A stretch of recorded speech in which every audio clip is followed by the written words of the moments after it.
Hey gang, it's Doug with Doug's Timeshare Travels. Today we are going to be taking a look at highlights from our May 2024 Alaskan cruise. Our cruise sailed out of Vancouver, British Columbia. Because of the tides, we departed Vancouver about 2 o'clock in the morning. Now, while we had 4 port stops on an 8-night Alaskan cruise, for us, Alaska is a little bit more about cruising than the ports. This was our 4th Alaskan cruise, so we had done most of the ports several times. One of the things that we enjoy about Alaska is once you get into the Inside Passage, there's always some scenery to watch float by.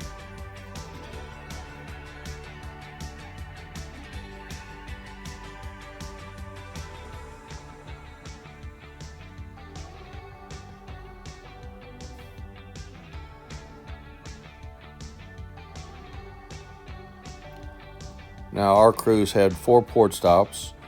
Juneau for us was a rain-out day, and we've been to Victoria, British Columbia enough that we didn't get off the ship at those ports. However, we did get off the ship here. Ketchikan, Alaska is one of our favorite ports. Ketchikan has a lot of rain, so we did catch it on one of the rare sunny days. We decided to eat lunch off ship here at the Alaskan Fish House. We ate here mostly because it had pretty good ratings and for the scenery. Now, if you're going to eat off the ship, be forewarned, Alaska is a fairly expensive place to eat.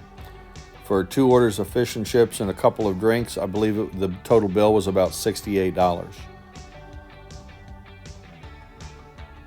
But most times I feel you're paying for the scenery, and as you can see, there's some really nice scenery while we ate our fish and chips. For us, Ketchikan is more about Creek Street. This is an old red light district.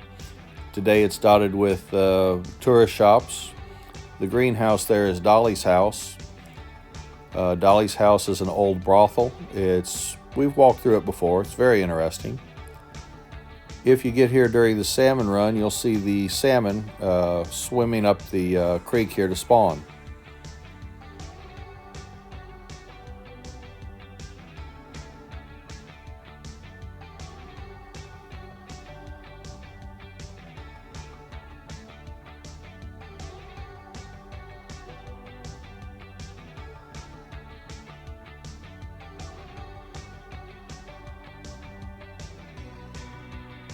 Now, at this end of Creek Street, if you want, there's a trail. I think it's called Married Man's Trail.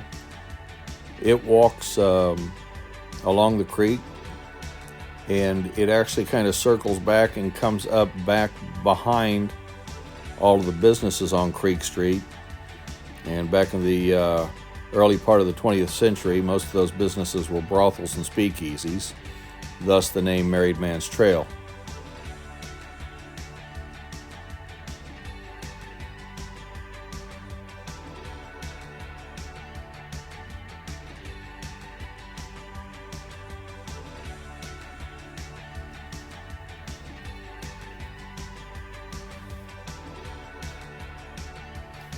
Today, the trail, at least the portion that I walked, is mostly boardwalk. It's very easy to walk. There's several stairs, a little bit of climbing. Now, if you're going to go on an early season Alaskan cruise, the prices may be cheaper, but the weather is going to be somewhat iffy. And as you can see, this was one of the gray overcast days. You can also expect a little bit more rain. Like I said, we got rained out. For us, we got rained out in Juneau, Alaska. We'd been to Juneau several times and didn't feel the need to get off the ship in the rain. But even with the gray, overcast skies, Alaska is still very beautiful.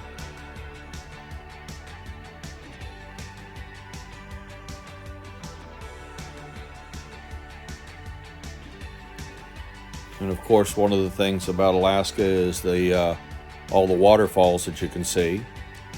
One of the advantages of being in Alaska in May is that there is the snow melt off, so all the creeks are very full. You're also going to see a lot more snow on the peaks than you will during the heavy summer months of or the family tourist months of such as July and August.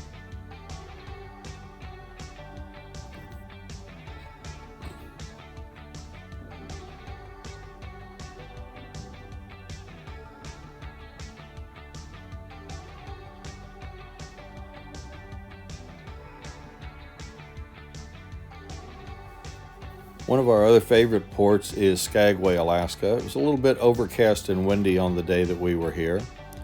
And this was really the only port that we elected to do a shore excursion. Previous cruises, we'd done several of the shore excursions and just didn't feel the need to repeat them. The Skagway streetcar tour is in, I believe those are 1924 streetcars that used to be coal cars. And this tour gives you a nice overview of the town. Kind of gives you the layout and a little bit of the history of the town. For us, one of the highlights was stopping at Gold Rush Cemetery. We'd been here several times. Unfortunately, they didn't spend as much time at Gold Rush Cemetery as we would have liked. There is a little trail that goes from the cemetery up to Reed's Falls, and we just didn't have enough time on this tour to take that hike. It's maybe a half a mile hike, I'm not sure anymore. But if you have the time, Reed's Falls is well worth the walk. It's a reasonably easy trail, and the falls are spectacular.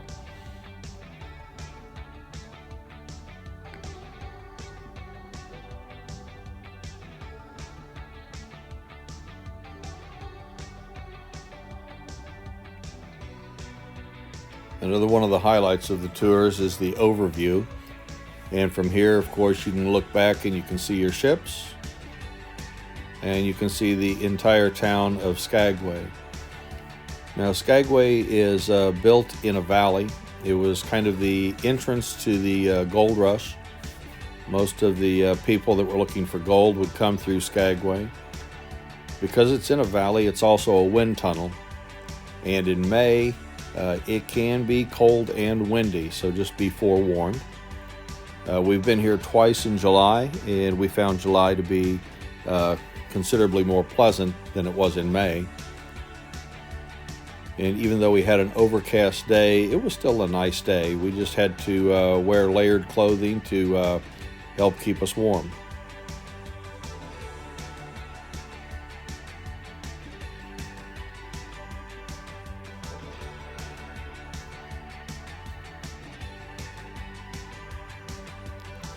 Skagway, of course, has several shops and restaurants. They've maintained the Old West feel to the town. In early May, there's maybe not as many tourists, so it didn't seem as crowded this trip.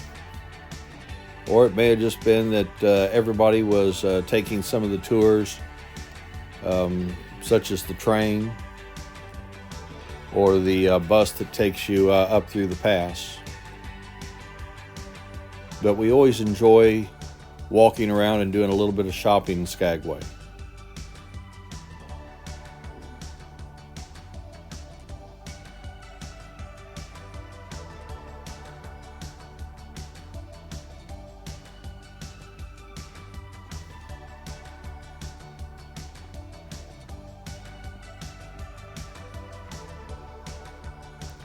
Now, coming up here is the city transit bus. You can easily walk into Skagway. I believe the city bus in 2024 was $5 all day to ride it. So if you don't feel like walking the entire town, you can pay $5. They'll stamp your hand and you can get on and off the bus. One of our cruising days was spent cruising Endicott Arms. And as you can see, as we entered this, the clouds were pretty low hanging that day.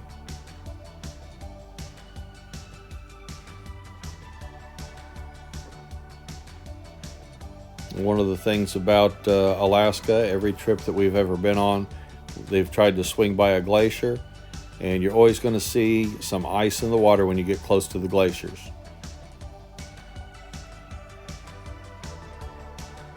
It's always fascinating for me to look at the water as you're getting closer to a glacier, because it turns kind of a beautiful emerald green.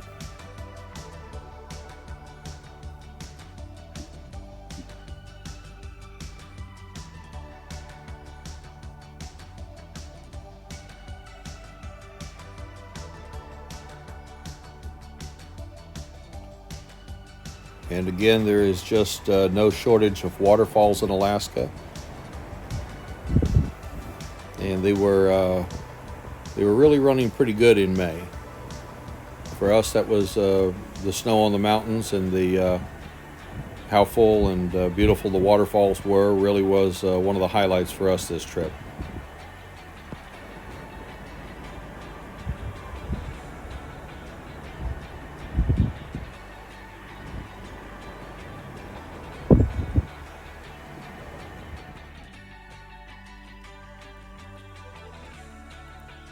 Now, as we got closer to the glacier, of course, there was more ice in the water.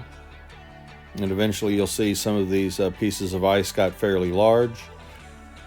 If you're sailing in May, it's best not to have your heart set on seeing a glacier, unless you're going to go to Mendenhall Glacier in Juneau. The reason being is there's a lot of ice in the water. These passages are very narrow. They get choked with large chunks of ice, and you can't, the ships can't safely pass through all that ice. And that was the case on this trip. We fully expected that we would never get close to Dawes Glacier. And we got probably within about a mile, maybe a half a mile of the glacier. And then the passageway, and like I said, you can see the passageways are relatively narrow, and it gets even narrower, became choked with ice, and it wasn't safe passage for the ship. If you want a better chance of seeing the glaciers, I would say cruise mid-July, end of July, August. But there's always a chance that there's going to be too much ice in the water, and you're not going to be able to see the glacier.